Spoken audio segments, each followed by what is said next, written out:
हुआ था, कौन ये लोग थे, सीधा हम इन सवालों का जवाब लेते हैं। हमारे साथ खुद पप्पू यादव जी इस वक्त जुड़ चुके हैं। पप्पू जी, क्या हुआ था? आप तो प्रेस कॉन्फ्रेंस करने के लिए आए थे। यहाँ जितने साधु जो कालनेमी साधु हैं, जो गिरी जी को साध्यक्ष कालनेमी साधु का कपड़ा पहने हुए थे, वही पप्पू यादव ने दिखाया। और जो 200 किलो चांदी गायब किए हुए हैं चंपत राय, और सोना का रामायण गायब किए हुए हैं ये लोग। यही मुद्दा लेकर के हमारे नेता राहुल गांधी, प्रियंका गांधी, सभी लोग पूरी तरीके से 100 करोड़ की आस्था के लिए लड़ रहे हैं।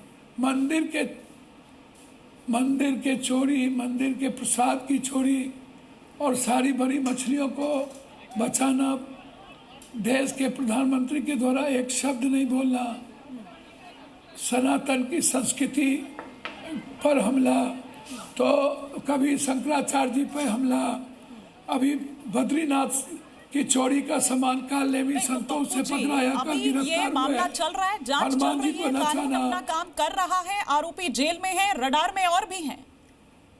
फिर ये करने की क्या जरूरत थी? आप अभिव्यक्ति की आजादी की पैरवी करते हैं, लेकिन अभिव्यक्ति की आजादी का मतलब ये तो नहीं पप्पू जी कि आप किसी दूसरे की आस्था को चोट पहुंचाएं, आप उनको भड़काएं, उन भावनाओं को। ये तो कहीं नहीं है। मैं देखिए, आप तो हमसे हम पीड़ित, हमको सब लोग का राय जला देंगे। मेरे घर पर मेरे बच्चों को कल रात डराया गया। किनको डरा रहे? मेरे बच्चों के को क्यों, तुम क्यों डरा रहे हो? क्या मेरे घर में ढुक के मारेंगे लुटिया जोन में? नहीं, क्या कोई सुरक्षित है? कोई सही नहीं ठहरा रहा है, मैं उसको कतई सही नहीं ठहरा रही हूँ, बिल्कुल सही नहीं ठहरा रही हूँ, लेकिन ऐसा भी है मेरे बच्चों को डराओगे। पीएम उधर जेनजी को माफ कर देते हैं, आप कहते हैं कि विक्टिम कार्ड खेल रहे हैं, तो क्यों ना माना जाए कि पप्पू जी भी विक्टिम कार्ड खेल? माफ कर दिया? कौन माफ कर दिया? ये तो सभी जगह बच्ची को पीट रहे हैं, बच्ची को दिखा रहे हैं जबरदस्ती। और क्या हम उस सब पे नहीं जाएंगे? हमको क्यों टारगेट किया जा रहा है?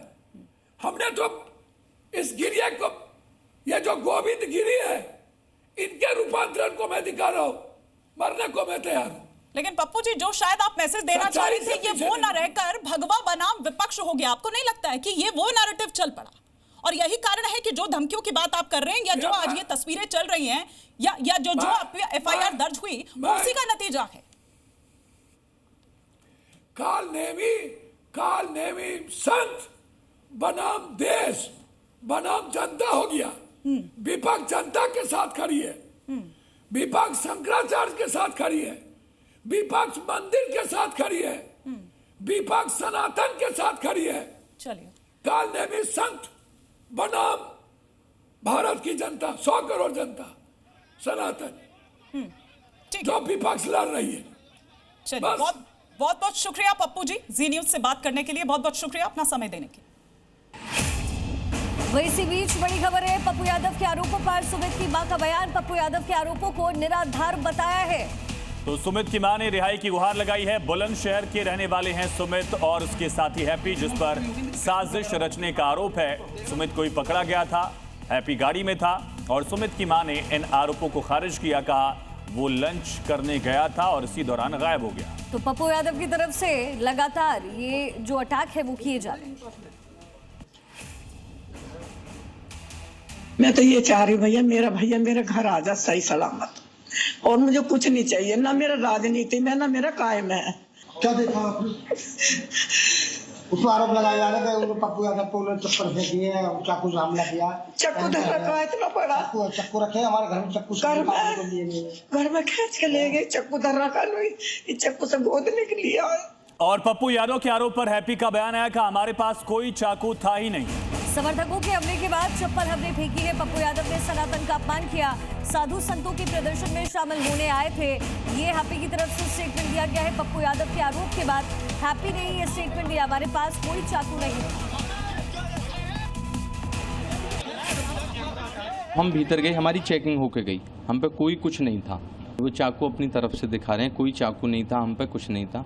केवल जेब में फ़ोन थे, पैसे थे, गाड़ी की चाबी थी। कोई वो चाकू बाद में उन्होंने दिखाया, जब उसे घर में ले गए ना, तो जब चाकू को लाए वो सब प्रेस के सामने था, लाइव चल रहा था। तो केवल हमने इतना कहा कि हमारे साधु संतों का अपमान क्यों करते हैं आप, कोई लेना नहीं देना नहीं क्यों करते हैं, भगवा वस्त्रों का, भगवान राम का अपमान क्यों करते हैं, मैं इसे नहीं सहेंगे हम, जो होगा देखा जाएगा। युवाओं का आक्रोश है उनके प्रति।